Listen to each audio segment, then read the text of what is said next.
Hello my dear students. Guru, a extract from Nissim Ezekiel's Hymns in Darkness.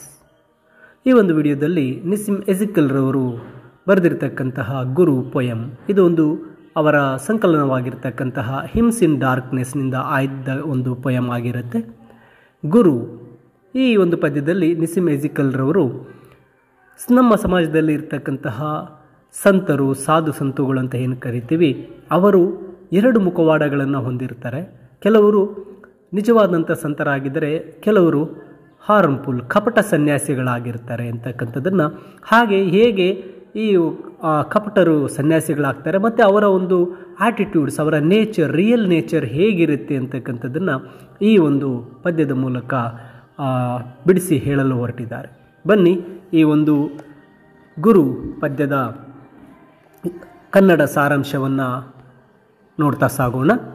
ಇಲ್ಲಿ ನಿಸ್ಸಿಮ್ Ezekiel ರವರು ಹೇಳ್ತಾರೆ, the Saint we are told once lived A life of sin, nothing spectacular of course, just the usual things. ಇಲ್ಲಿ ನಿಸ್ಸಿಮ್ Ezekiel ರವರು ಹೇಳ್ತಾ ಇದ್ದಾರೆ, the Saint ಒಬ್ಬ ಸಂತ, ಒಬ್ಬ ಸನ್ಯಾಸಿ ಅಂತಕ್ಕಂಥವನು ಆ ಸನ್ಯಾಸಿ ಆಗೋಕ್ಕಿಂತ ಮುಂಚೆ ಹೇಗಿದ್ದ ಅಂತಕ್ಕಂಥದ್ದು ನಮಗೆ ಹಲವಾರು ಕಥೆಗಳ ಮೂಲಕ ನಮಗೆ ಹೇಳಿರ್ತಾರೆ. ಯಾವುದೇ ಸಂತನ ಕಥೆಯನ್ನು ಕೇಳಿ, ಯಾವುದೇ ಸನ್ಯಾಸಿಯ ಕಥೆಯನ್ನು ಕೇಳಿ, ನಮ್ಮ ಪೂರ್ವಜರು ಸಹ ನಮಗೆ ಕಥೆಗಳಲ್ಲಿ ಹೇಳಿರ್ತಾರೆ. ಅವರು ಸನ್ಯಾಸಿ ಆಗುವುದಕ್ಕಿಂತ ಮುಂಚೆ ಅವನು ತುಂಬ ಪಾಪಗಳನ್ನು, ಕೆಟ್ಟ ಕೆಲಸಗಳನ್ನು ಮಾಡ್ತಾ ಇದ್ದ. ಆ ನಂತರ ಅವನು ಅದನ್ನು ಅರಿತುಕೊಂಡು ಸನ್ಯಾಸಿಯಾದ ಅಂತಕ್ಕಂಥದ್ದನ್ನು ಹೇಳ್ತಾ ಇರ್ತಾರೆ. ಅವರು ಬಹಳಷ್ಟು ಪಾಪಗಳನ್ನು ಮಾಡಿರ್ತಾ ಇದ್ದರು, ತಪ್ಪುಗಳನ್ನು ಮಾಡಿದ್ರು. ಅದಾದ ನಂತರ ಅವರು ಸನ್ಯಾಸಿಗಳಾದರು ಅಂತಕ್ಕಂಥದ್ದನ್ನು ಕಥೆಗಳ ಮೂಲಕ ನಮಗೆ ಹೇಳ್ತಾ ಇರ್ತಾರೆ. ಸೊ ಇದರಲ್ಲಿ ಯಾವುದೇ ರೀತಿಯ ಒಂದು ಅದ್ಭುತವಿಲ್ಲ, ಇದೊಂದು ಸಹಜವಾದ ವಿಷಯ ಅಂತಕ್ಕಂಥದ್ದು ಈ ಸಾಲುಗಳ ಮೂಲಕ ಹೇಳ್ತಾರೆ. ಅಂದರೆ ಸಮಾಜದಲ್ಲಿ ನಾವು ಕಾಣ್ತಕ್ಕಂಥ ಯಾವುದೇ ಸನ್ಯಾಸಿ, ಸಂತ ಆಗಿರಬಹುದು, ಅವನ ಹಿಂದಿನ ಜೀವನದಲ್ಲಿ ನಿಜವಾಗಲೂ ತಪ್ಪುಗಳನ್ನು ಮಾಡಿರ್ತಾನೆ, ಪಾಪ ಕಾರ್ಯಗಳನ್ನು ಮಾಡಿರ್ತಾನೆ, ಅವನು ಸಂತನಾಗಿ ಮಾರ್ಪಟ್ಟಿರ್ತಾನೆ. ಸೊ ಅಫ್ಕೋರ್ಸ್ ಇದು ಜಸ್ಟ್ ಯೂಶುವಲ್ ಥಿಂಗ್, ಇದೊಂದು ಸಾಮಾನ್ಯವಾದಂಥ ವಿಷಯಗಳು ಅಂತ ಹೇಳ್ತಾರೆ. We smile, we are not surprised. ನಾವು ಇದರ ಬಗ್ಗೆ ಯಾವುದೇ ರೀತಿ ಒಂದು ಆಶ್ಚರ್ಯ ಪಡಬೇಕಾಗಿಲ್ಲ, ಅದರಿಂದ ನಾವು ನಗ್ತೇವೆ. ಇದನ್ನು ಕೇಳಿ ನಮಗೆ ಆಶ್ಚರ್ಯ ಆಗೋದಿಲ್ಲ, ಇದು ಮಾಮೂಲಿ ಅಂತ ನಮ್ಗೆ ಅನಿಸುತ್ತೆ, ಇದೊಂದು ಕಾಮನ್ ಅನ್ನೋ ರೀತಿ ನಮಗೆ ಅನಿಸುತ್ತೆ. ಇನ್ನು ಮುಂದಿನ ಸಾಲುಗಳಲ್ಲಿ ಹೇಳ್ತಾರೆ, unlikely though it seem, we too one day may grow up like him, dropping our follies like old clothes or creed. ಈ ಸಾಲುಗಳಲ್ಲಿ ಹೇಳ್ತಾರೆ, unlikely though it seems, we too one day may grow up like him. ನಾವು ಸಹ ಅವನಂತೆ ಒಂದು ದಿವಸ ಬೆಳಿಬಹುದು.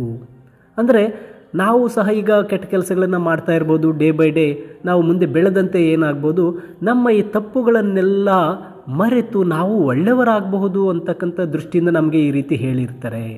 ನಾವು ಕೂಡ ಒಂದು ದಿನ ಅವನಂತೆ, ಆ ಸನ್ಯಾಸಿಯಂತೆ ನಮ್ಮ ಹಳೆಯ ತಪ್ಪುಗಳು, ಹಳೆಯ ಮೋಸಗಳ ಎಲ್ಲವನ್ನ ಬಿಟ್ಟು ಹೊಸ ದಾರಿಯನ್ನು ನಾವು ಹಿಡಿಬೋದು ಅಂತಕ್ಕಂಥದ್ದು ಈ ಮಾತಿನ ಮೂಲಕ, ಈ ಸಾಲುಗಳ ಮೂಲಕ ಕವಿಯವರು ನಮಗೆ ಹೇಳ್ತಾ ಇದ್ದಾರೆ.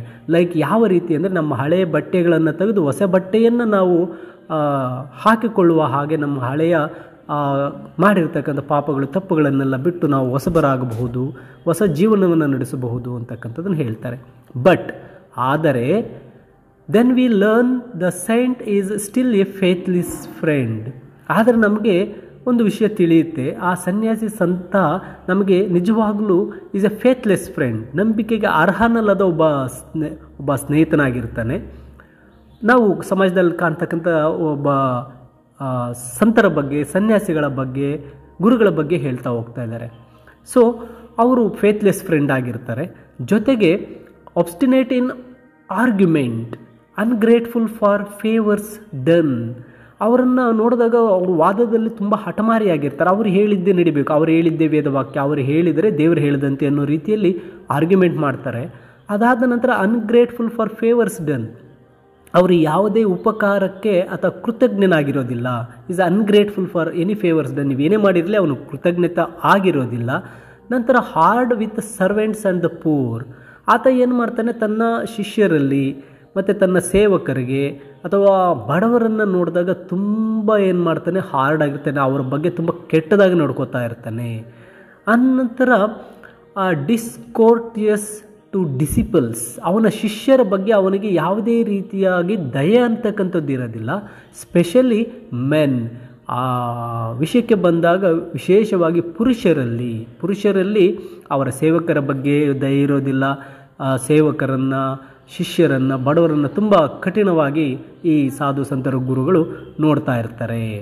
ನೆಕ್ಸ್ಟ್, ಅದಾದ ನಂತರ especially men condescending, even rude to visitors and over-scrupulous in checking the accounts of the ashram. He is also rather fat. ಇಲ್ಲಿ ಅವನಿಗೆ ಭೇಟಿಗೆ ಬರುವವರ ಬಗ್ಗೆ ಆತನಿಗೆ ಯಾವುದೇ ರೀತಿಯ ಒಂದು ವಿನಯವಿರೋದಿಲ್ಲ ಅಥವಾ ಯಾವುದೇ ರೀತಿ ಅವರ ಬಗ್ಗೆ ಯಾವುದೇ ರೀತಿಯ ಬಗ್ಗೆ ಅವ್ರ ಬಗ್ಗೆ ಅವ್ರು ತಲೆ ಕೆಡಿಸ್ಕೊಳ್ಳೋದಿಲ್ಲ. ಆದರೆ ಅದನ್ನು ವಿದೇಶಿಗರನ್ನು ಹೊರತುಪಡಿಸಿ, ವಿದೇಶಿಗರೇನಾದರೂ ಅಂದರೆ ಫಾರಿನರ್ಸ್ ಏನಾದರೂ ಭೇಟಿಗೆ ಬಂದುಬಿಟ್ರೆ ನಮ್ಮ ಆ ಗುರುಗಳು ಏನು ನಾವು ಸಂತರು ಸಾಧುರು ಅಂತ ನಮ್ಮ ಸಮಾಜದಲ್ಲಿ ಕಾಣ್ತೀವಿ, ಅವರು ವಿದೇಶಿಗರಿಗೆ ಏನು ಬೇಕಾದರೂ ಮಾಡೋ ರೀತಿ ಅವರನ್ನು ತುಂಬ ಫೇವರಾಗಿ ಮಾಡ್ತಾರೆ. ಆದರೆ ಬೇರೆ ವಿಸಿಟರ್ಸ್ ಬಂದಾಗ ಅವರನ್ನು ಅಷ್ಟು ಲೆಕ್ಕಕ್ಕೆ ತಗೊಳ್ಳೋದಿಲ್ಲ. ಆದರೆ ಈ ಕಪಟ ಸನ್ಯಾಸಿಗಳು ಅವ್ರು ಏನು ಮಾಡ್ತಾರೆ, ತಮ್ಮ ಆಶ್ರಮದ ಲೆಕ್ಕಪತ್ರಗಳನ್ನು ತುಂಬ ಚೆನ್ನಾಗಿ ನೋಡ್ಕೊತಾ ಇರ್ತಾರೆ. ಅಂದರೆ ದುಡ್ಡನ್ನು ಹೆಚ್ಚಾಗಿ ಸಂಪಾದಿಸ್ತಾರೆ ಅಂತ. ಆಶ್ರಮ ನಡೆಸ್ತಕ್ಕಂಥದ್ದು ಅವರು ಗುರುಗಳಾಗಿರೋದೇನಕ್ಕೆ, ದುಡ್ಡನ್ನು ಸಂಪಾದನೆ ಮಾಡೋದಕ್ಕೆ, ಆಸ್ತಿಯನ್ನು ಸಂಪಾದನೆ ಮಾಡೋದಕ್ಕೆ. ಅದಕ್ಕೆ ಅವ್ರು ಏನು ಮಾಡ್ತಾರೆ, ಆ ಅಕೌಂಟ್ಸ್ ಆಫ್ ಆಶ್ರಮ್, ಆ ಲೆಕ್ಕಪತ್ರಗಳನ್ನು ತುಂಬ ಚೆನ್ನಾಗಿ ನೋಡ್ಕೋತಾರೆ. ಆ್ಯಂಡ್ ಈ ಈಸ್ ಆಲ್ಸೋ ರ್ಯಾದರ್ ಫ್ಯಾಟ್. ಆತನ ನೋಡಿದಾಗ ಚೆನ್ನಾಗಿ ದಪ್ಪದಾಗಿರ್ತಾನೆ, ಅಂದರೆ ಕೊಬ್ಬಿರ್ತಾನೆ ಅಂತ. ಅಂದರೆ ಆಸ್ತಿಯನ್ನು ಚೆನ್ನಾಗಿ ಮಾಡಿರ್ತಾನೆ, ಆಶ್ರಮದ ಹೆಸರಲ್ಲಿ ಒಳ್ಳೆಯ ದುಡ್ಡನ್ನು ಮಾಡಿರ್ತಾನೆ ಅಂತಕ್ಕಂಥದ್ದನ್ನ ಹೇಳ್ತಾರೆ. ಈ ಸನ್ಯಾಸಿಗಳು ನೋಡಲು ಸಜ್ಜನರಂತೆ ಕಾಣ್ತಾ ಇದ್ದರೂ ನಿಜವಾಗಿ ನೋಡಿದಾಗ ಅವರು ನಂಬಿಕೆಗೆ ಅರ್ಹರಲ್ಲ. ಅವರು ತುಂಬ ಹಠಮಾರಿಗಳಾಗಿರ್ತಾರೆ, ಮಾಡ್ತಕ್ಕಂಥ ಸಹಾಯಕ್ಕೆ ಕೃತಜ್ಞತೆ ಇರೋದಿಲ್ಲ. ಸೇವಕರು, ಬಡವರನ್ನು ತುಂಬ ಕಠಿಣವಾಗಿ ನಡೆಸ್ಕೊಳ್ತಾರೆ. ತನ್ನ ಶಿಷ್ಯರ ಬಗ್ಗೆ ಅವರಿಗೆ ದಯೆ ಇರೋದಿಲ್ಲ. ಭೇಟಿಗೆ ಬರ್ತಕ್ಕಂಥ ಭಕ್ತಾದಿಗಳನ್ನು ಸರಿಯಾಗಿ ಅವರು ನೋಡ್ಕೊಳ್ಳಲ್ಲ. ಅವ್ರಿಗೇನು ಕಾಣಿಕೆಗಳು ಬೇಕಾಗಿರುತ್ತೆ. ಆದರೆ ವಿದೇಶಿಗರನ್ನು ಮಾತ್ರ ತುಂಬ ಚೆನ್ನಾಗಿ ನೋಡ್ಕೋತಾರೆ. ಮತ್ತು ಆ ಒಂದು ಆಶ್ರಮಕ್ಕೆ ಸಂಬಂಧಿಸಿರ್ತಕ್ಕಂಥ ಲೆಕ್ಕಪತ್ರಗಳನ್ನು ತುಂಬ ಚೆನ್ನಾಗಿ ಇನ್ಸ್ಪೆಕ್ಟ್ ಮಾಡಿ ಇಟ್ಕೊಂಡಿರ್ತಾರೆ. ತುಂಬ ಕೊಬ್ಬಿರ್ತಾರೆ ಅಂತಕ್ಕಂಥದ್ದು ಈ ಸಾಲುಗಳಲ್ಲಿ ಹೇಳ್ತಾ ಇದ್ದಾರೆ. ನಂತರ witnessing the spectacle we no longer smile. If saints are like this, what hope is there then for us. ಈ ಒಂದು ಮೇಲಿನ ದೃಶ್ಯಗಳನ್ನೆಲ್ಲ ನೋಡಿದ ಮೇಲೆ ನಮಗೆ ಆ ನಗು ಅನ್ನೋದನ್ನ ನಿಲ್ಲಿಸೋದಕ್ಕೆ ಆಗಲ್ಲ. ವಿ ನೋ ಲಾಂಗರ್ ಸ್ಮೈಲ್, ನಾವು ನಮ್ಮ ನಗು ಹೊರಟೋಗುತ್ತೆ. ಆ ನಗುವನ್ನು ನಿಲ್ಲಿಸೋದಕ್ಕೆ ಸಾಧ್ಯ ಇಲ್ಲ. ಅಂದರೆ ಅರ್ಥ, ಈ ಸನ್ಯಾಸಿಗಳು ನೋಡಿದಾಗ ಏನಪ್ಪ ನೋಡೋಕ್ಕೆ ಸನ್ಯಾಸಿ ದುಡ್ಡು ಮಾಡೋದ್ರಲ್ಲಿದ್ದಾನೆ, ಒಳ್ಳೆ ಕಾಣಿಕೆಗಳು ತಗೋತಾನೆ, ಆಶ್ರಮ ಎಷ್ಟು ಬೇಕೋ ಅಷ್ಟು ಆಸ್ತಿ ಮಾಡಿಟ್ಟಿದ್ದಾನೆ. ಈ ರೀತಿ ಎಲ್ಲವನ್ನು ನೋಡಿದಾಗ ಈತ ಒಂದು ಕಪಟ ಅಂತ ಗೊತ್ತಾದಾಗ ನಾವು ನಮ್ಮ ನಗುವನ್ನೇ ನಿಲ್ಲಿಸ್ಬಿಡ್ತೀವಿ.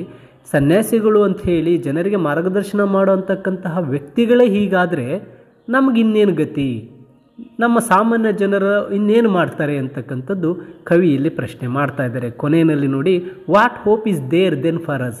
ನಮಗಿನ್ನು ಯಾರ ಮೇಲೆ ನಂಬಿಕೆ? ಸಮಾಜದಲ್ಲಿ ಒಬ್ಬ ಶಾಂತಿದೂತ ಅಂತ ಹೇಳಿ, ಒಬ್ಬ ಸಂತ ಅಂತೇಳಿ, ಒಬ್ಬ ಗುರು ಅಂತೇಳಿ ಬರ್ತಕ್ಕಂಥ ವ್ಯಕ್ತಿ, ಆತ ಜನರಿಗೆ ಬೋಧನೆ ಮಾಡ್ತಾನೆ. ಆದರೆ ಎಲ್ಲ ಸಂಪಾದನೆ ಮಾಡ್ತಾನೆ, ದುಡ್ಡು, ಆಸ್ತಿ ಎಲ್ಲವನ್ನು ಸಂಪಾದನೆ ಮಾಡಿಕೊಂಡು ಒಳ್ಳೆ ಆಶ್ರಮ ಕಟ್ಕೊಂಡಿರ್ತಾರೆ. ಇವರನ್ನು ನೋಡಿದಾಗ ನಮಗೆ ನಗು ನಿಲ್ಸೋಕ್ಕಾಗೋದಿಲ್ಲ ಅನ್ನೋದಕ್ಕೆ ನಮ್ಮ ನಗುನೇ ಬರದೇ ಆಗುತ್ತೆ. ಹಾಗೆ ಇಂಥವರೇ ಈ ರೀತಿ ಮಾಡಿದಾಗ ಸಾಮಾನ್ಯ ಜನರ ಗತಿ ಇನ್ನೇನು? ನಮಗೆ ಯಾರ ಮೇಲೆ ನಂಬಿಕೆ ಇಡಬೇಕು, ಯಾರನ್ನು ನಂಬಬೇಕು ಅಂತಕ್ಕಂಥದ್ದು ಕವಿ ನಿಸ್ಸಿಮ್ ಎಜಿಕಲ್ ರವರು ಈ ಪದ್ಯದ ಮೂಲಕ ವ್ಯಕ್ತಪಡಿಸ್ತಾ ಇದ್ದಾರೆ. ಇಲ್ಲಿ ಕವಿತೆಯಲ್ಲಿ ನೋಡಿದಾಗ ಈ ಕಪಟ ಸನ್ಯಾಸಿಗಳ ಬಗ್ಗೆ ಮಾತಾಡ್ತಾ ಸಮಾಜದಲ್ಲಿ ಇಂತಹ ಜನರು ಒಳ್ಳೆಯವರ ಹಾಗೆ ಮುಖವಾಡವನ್ನು ಹಾಕಿಕೊಂಡು ಜನರನ್ನು ಮೋಸ ಮಾಡ್ತಾರೆ ಅಂತಕ್ಕಂಥದ್ದನ್ನು ಈ ಪದ್ಯದ ಮೂಲಕ ವಿವರಿಸಿದ್ದಾರೆ. ಮೈ ಡಿಯರ್ ಸ್ಟೂಡೆಂಟ್ಸ್, ಈ ಕನ್ನಡ ಎಕ್ಸ್ಪ್ಲನೇಷನ್ ಕೇಳಿದರೆ, ಹಾಗೆ ಇಂಗ್ಲೀಷ್ ಸಮರಿಯ PDF ಈ ವಿಡಿಯೋದ ಡಿಸ್ಕ್ರಿಪ್ಷನಲ್ಲಿ ನೀಡಿದ್ದೇನೆ. ಡೌನ್ಲೋಡ್ ಮಾಡಿ ನೀವು ಓದಿ, ನಿಮಗೆ ಸಂಪೂರ್ಣ ಅರ್ಥ ಆಗುತ್ತೆ. ನಿಮ್ಗೆ ಇಷ್ಟ ಆದರೆ ವಿಡಿಯೋನ ಲೈಕ್ ಮಾಡಿ, ನಿಮ್ಮ ಸ್ನೇಹಿತರಿಗೂ ಸಹ ಶೇರ್ ಮಾಡಿ. ಆದರೆ ಲರ್ನ್ ಈಸಿಲಿ ಚಾನಲನ್ನು ಸಬ್ಸ್ಕ್ರೈಬ್ ಮಾಡೋದು ಮಿಸ್ ಮಾಡ್ಕೋಬೇಡಿ ಅಂತ ಹೇಳ್ತಾ ಮತ್ತೊಂದು ವಿಡಿಯೋದಲ್ಲಿ ಭೇಟಿಯಾಗೋಣ. ಎಲ್ಲರಿಗೂ ಧನ್ಯವಾದಗಳು.